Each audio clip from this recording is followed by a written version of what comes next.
Hello friends, ये movie बहुत ही कमाल की है। इस मूवी में हमें दिखाया गया है एक बंदा जिसका नाम चार्ली होता है। उसे एक लड़की श्राप दे देती है और उसके बाद जैसे ही वह किसी लड़की के साथ इंटीमेट होता है तो उसे नेक्स्ट लड़के से प्यार हो जाता है और वह उसके साथ रिलेशनशिप में आकर शादी कर लेती है। तो क्या इस लड़के को अपना सच्चा प्यार मिलेगा या नहीं मिलेगा, इस स्टोरी में आपको देखने को मिलेगा। मूवी बहुत ही कमाल की है जो आपको एक सेकंड के लिए भी बोर नहीं करेगी। तो कहानी स्टार्ट करते हैं। वीडियो को स्टार्ट करने से पहले वीडियो को लाइक और चैनल को सब्सक्राइब जरूर करिएगा।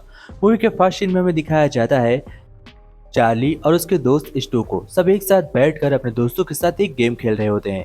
इसी गेम में हम देखते हैं जब चार्ली की बारी आती है तो वह हार जाता है और उसके सामने एक अनीशा नाम की लड़की में दिखाई जाती है। अनीसा एक विच है जो बहुत ही ज्यादा पावरफुल है। हम देखते हैं कि अनीसा चार्ली को एक श्राप देती है और उससे कहती है कि तुम मेरे साथ नहीं सोए है, इसी वजह से मैं तुमको एक श्राप देती हूँ कि अगर तुम किसी भी लड़की के साथ एंटीमेट हो गए तो उसके बाद उस लड़की को किसी और लड़के के साथ प्यार हो जाएगा और वह उसके साथ रिलेशनशिप में आ जाएगी। अब इस बात से यह बहुत ज्यादा परेशान हो जाता है। चार्ली अब बड़ा हो गया था और ये एक अच्छा डेंटिस्ट डॉक्टर बन चुका था। ये लोगों का इलाज करता है, यानी कि लोगों के दांतों का इलाज करता है।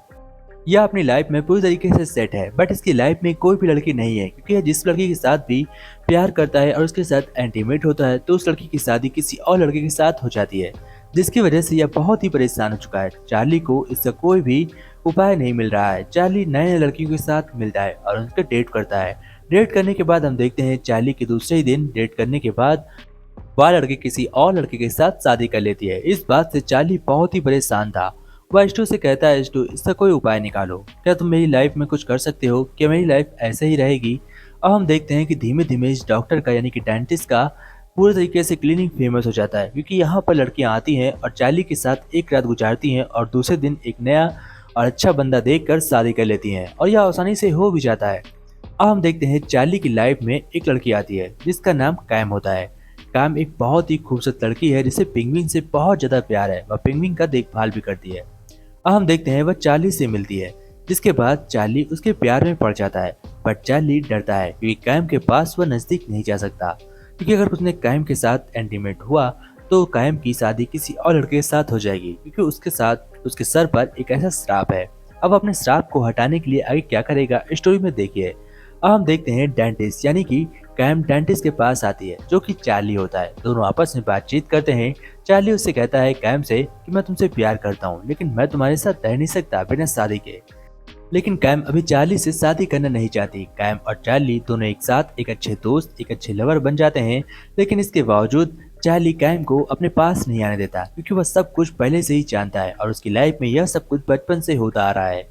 हम देखते हैं कि इस बात से कैम काफी नाराज हो जाती है। वह चार्ली से कहती है कि अगर तुम मेरे साथ एंटीमेट नहीं हुए और तो मैं तुमसे शादी भी नहीं करूंगी, क्योंकि तुम मुझे लगता ही नहीं कि तुम मुझसे सच्चा प्यार करते हो और तुम इंसान यानी कि आदमी हो भी या नहीं इसका सबूत मुझे कैसे मिलेगा। अब इस सभी को बात को लेकर चार्ली बहुत ज्यादा डिप्रेशन में जाने लगता है। वह नई नई लड़कियों को चॉइस करता है और उनके साथ एंटीमेट होता है ताकि उसे इस बात का पता चल सके कि उसका शराब अभी चालू है या शराब हट गया। इसके चलते वह नई नई बहुत सारी लड़कियों से मिलता है। उसका डेंटिस्ट यानी कि उसका हॉस्पिटल लगातार फेमस होता जाता है। इतना फेमस हो जाता है कि अब लड़कियों की लाइन उसके डेंटिस्ट हॉस्पिटल के बाहर लगने लगी है, क्योंकि लड़कियां अपनी लाइफ को सेट करने के लिए आती हैं। वह चार्ली के साथ एक रात के लिए एंटीमेट होती हैं और दूसरे दिन जाकर उन्हें एक अच्छा लवर मिल जाता है, जिसके बाद उनकी पूरी लाइफ सेट हो जाती है। अब हम देखते हैं कि यह बहुत ही चार्ली परेशान हो चुका था। वह नई नई लड़कियों के साथ सो सोकर थक गया था। अब उसके पास कोई ऑप्शन नहीं था कि वह अपने हॉस्पिटल को चलने से रोक सके, वहां पर लड़कियों को आने से रोक सके और अपने काम को बंद कर सके, क्योंकि अगर वह ऐसा करता है तो आगे खाएगा क्या, रहेगा क्या और किसी को खिलाएगा क्या। इसके बाद हम देखते हैं वह कैम के पास जाता है और कैम से बात करने की कोशिश करता है और उससे कहता है मुझे भी पेंगुइन बहुत ज्यादा पसंद है, अगर तुम चाहो तो हम लोग शादी करके पेंगुइन का अच्छे से देखभाल कर सकते हैं। यह बात कैम को काफी ज्यादा पसंद आती है। तब कैम उससे साथ कहती है कि हाँ तुम मेरे साथ डेट कर सकते हो और फिर दोनों एक शानदार डेट पर जाते हैं, जहाँ पर हम देखते हैं कि चार्ली और कैम बहुत ही अच्छे लग रहे थे। अब कैम धीमे धीमे चार्ली के पास आने वाला था, लेकिन तभी उसे चार्ली अपने आप को कंट्रोल करता है और कैम को दूर कर देता है। फिर वह अपने हॉस्पिटल में जाता है स्टू से बात करने। स्टू वहाँ पर उसका मजाक उड़ाता है और कहता है तू उसके पास नहीं जा सकता क्योंकि तेरे पास उसके पास जाने के लिए कोई भी ऑप्शन नहीं है। अब हम देखते हैं कि कैम उसे कहती है कि प्लीज मुझे प्यार करो, बट चार्ली चाह कर भी उसे नहीं प्यार कर सकता। दोनों एक साथ एक ही रूम में बैठे होते हैं और दोनों के बीच सब कुछ होने वाला होता है। चार्ली सब कुछ देख रहा था, समझ रहा था, बट वह उसके पास नहीं जा सकता क्योंकि उसे डर था और वह अपने डर को काबू नहीं कर सकता। क्योंकि उसने अगर ऐसा किया तो वह हमेशा के लिए कैम को खो देगा। इस बात से वह बहुत ही ज्यादा परेशान है। अब हम देखते हैं जब वह उसके साथ एंटीमेट होने वाला होता है तभी स्टू से कॉल करता है और कहता है तेरा श्राप अभी हटा नहीं है तो क्या कर रहा है। वो फौरन वहां से अपनी शर्ट को उठाता है और कैम को सॉरी बोलता है और वहां से निकल पड़ता है। इस बात से कैम काफी नाराज हो जाती है और उससे कहती है अब मैं तुमसे बात नहीं करूंगी। चार्ली कहता है प्लीज मुझे माफ कर दो और वो वहां से निकल जाता है। फिर वह स्टू के पास जाता है। स्टू उससे कहता है कि तेरे पास एक और ऑप्शन है, तू अभी भी एक और लड़की के साथ चेक कर सकता है कि तेरा वो श्राप हटा या नहीं। तब हम देखते हैं कि वह एक मोटी लड़की के पास आता है।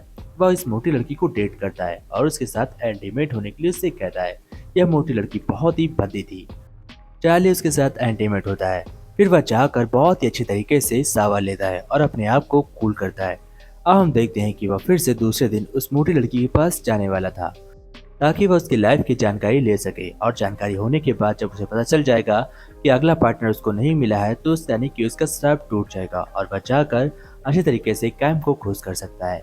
अब नेक्स्ट डे हम देखते हैं कि चार्ली एक दूसरी लड़की पर ट्राई करने के लिए दूसरी लड़की के पास जाता है और दूसरे दिन स्टू को उस मोटी लड़की से बात करने के लिए भेजता है ताकि वह उसे सब कुछ बता सके। स्टू वापस आकर चार्ली से झूठ बोलता है और उससे कहता है कि अब तुम कैम के साथ अल्टीमेट हो सकते हो और उसके साथ पूरी लाइफ बिता सकते हो। लेकिन यह स्टू झूठ बोल रहा था। चार्ली को इस बात का पता था। स्टू ने उस मोटी लड़की से बात की और वह कभी भी उससे झूठ नहीं बोलेगा। फिर हम देखते हैं कि कैम और दोनों बहुत ही खास तरीके से एंटीमेट होते हैं। दोनों बहुत ही खुश होते हैं।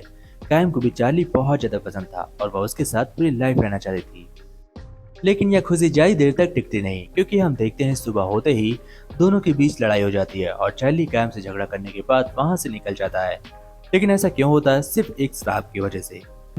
अब हम देखते हैं कि कैम को अपने असिस्टेंट से प्यार हो जाता है और कैम अपने असिस्टेंट को ही चाहे रखता है।